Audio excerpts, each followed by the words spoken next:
호텔 1박에 500만 원이 넘는 곳, 럭셔리 중에서도 럭셔리라 인정받는 호텔, 바로 아만입니다. 근데 이 하이엔드 호텔이 30년 만에 바뀌었습니다. 본래 추구하는 럭셔리를 살짝 내려놓고 조금 더 젊고 대중적인 세컨드 브랜드를 런칭했습니다. 그게 바로 오늘 이야기할 잔우입니다. 물론 잔우도 1박에 200만 원이 넘습니다. 근데 이 호텔은 6조 원짜리 사업을 만들기 위한 거대한 마케팅 도구라는 사실 알고 계셨나요? 단순히 새 호텔이네 정도로 치부할 게 아닙니다. 지금 일본 부동산 시장에서 가장 뜨거운 감자 아자부다이 힐스의 중심에 위치해 있는데요. 오늘은 이 공간 속 호텔 잔우에 대해 파헤쳐 보도록 하겠습니다. 근데 이 호텔 심지어 돈 벌 생각이 없다고요? 공간 콘텐츠 이야기 들려드리는 우창균입니다.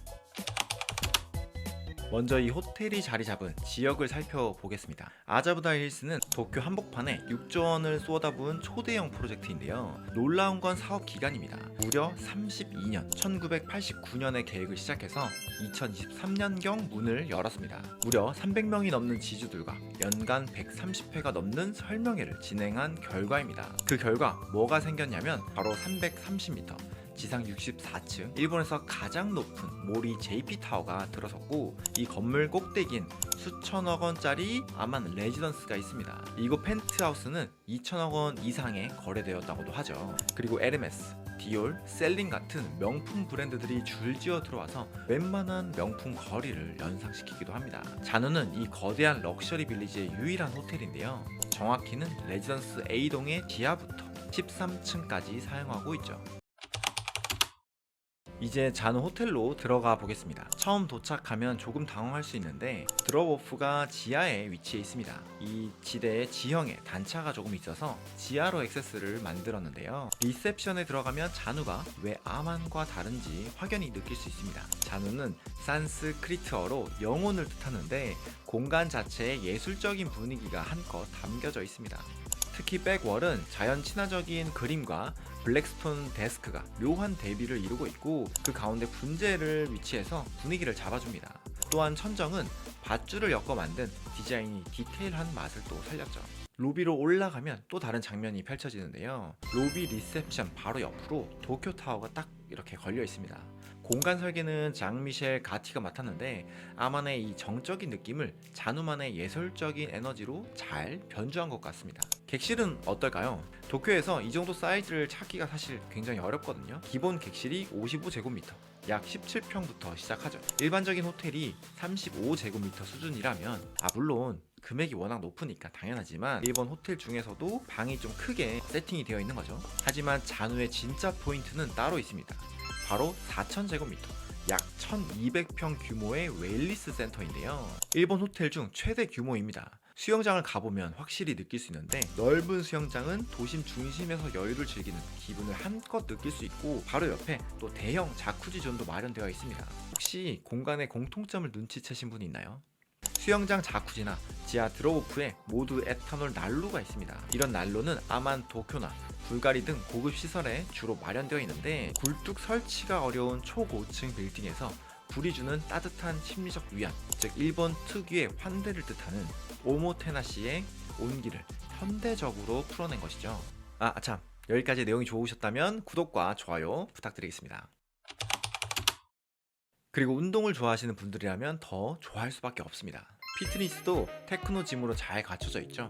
또한 도쿄 호텔 최초로 정식 규격의 복싱 링이 있습니다. 실제 스파링을 하는 분을 볼 수도 있었는데, 그리고 그 옆으로 PT존, 요가, 심지어 스핀 스튜디오까지 다양한 스포츠 및 웰리스 시설이 갖춰져 있죠. 사우나도 컴팩트하지만 건식, 습식, 그리고 콜드 플런지도 갖추고 있습니다. 실제로 오전에 피트니스부터 수영장 시설을 한번 이용해봤는데, 우선 운동을 하면서 펼쳐진 외부 이 아자부다이 힐스 뷰가 도심 속의 분위기를 잘 느끼게 해줬고요. 무엇보다도 수영장의 크기가 압도적이라 여유롭게 수영을 하면서 바로 옆 자쿠지에서 몸을 녹일 수 있는 야외 수영장 같은 규모와 시설이 특히나 좋았습니다. 먹는 이야기도 당연히 빠질 수 없죠. 잔우 조식은 조금 특이한데요. 뷔페가 아니라 주문식입니다. 메뉴 하나를 시키고 또 끝이 아닌데 원하는 만큼 계속 추가해서 먹을 수 있는 일종의 무한 리필 시스템입니다. 물론 무한 리필이라고 쓰여져 있지는 않지만 원하시면 얼마든지 더 시켜 먹을 수 있습니다. 물론 직원이 너 더 먹을 수 있어? 라는 질문을 할 수도 있습니다. 그 외에도 8개의 레스토랑과 바 등이 갖춰져 있어서 이곳에서만 즐길 수 있는 맛집도 너무나도 다양하죠. 더 큰 장점은 이 호텔을 나서는 순간 시작이 되는데 슬리퍼를 신고 나가면 바로 아자부다 힐스 마켓이 있고 옆 건물로 가면 도쿄 최고의 명품관들이 즐비합니다. 다른 동네로 이동할 필요가 전혀 없는 거죠. 이 단지 자체가 청담동의 명품 거리이자 신세계의 그 하우스 오브 신세계인 거죠.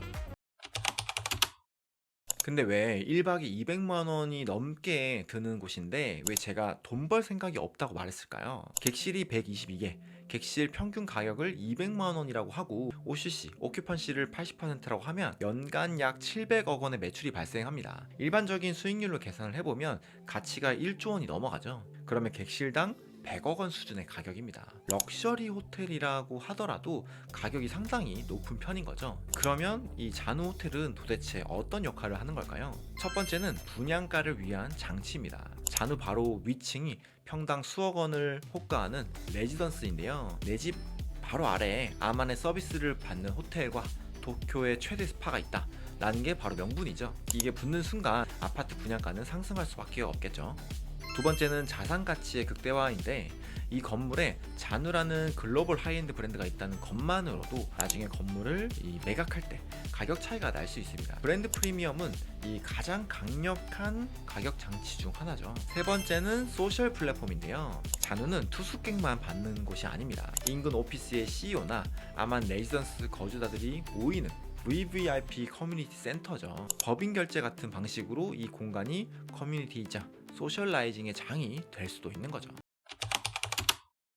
아자부다 힐스와 잔우의 결합은 우리에게 중요한 메시지를 던지는데요. 부동산은 이제 단순히 공간을 파는 게 아니라 그 안에 어떤 컨텐츠를 채워 넣느냐의 싸움이라는 거죠. 한국도 강남, 서울역, 성수동에 이런 대형 프로젝트들이 준비 중이잖아요. 단순히 비싼 아파트를 지을 게 아니라 어떻게 하면 잔우처럼 사람들이 열광하는 라이프 스타일을 앵커로 삼을 수 있을지 고민해야 됩니다.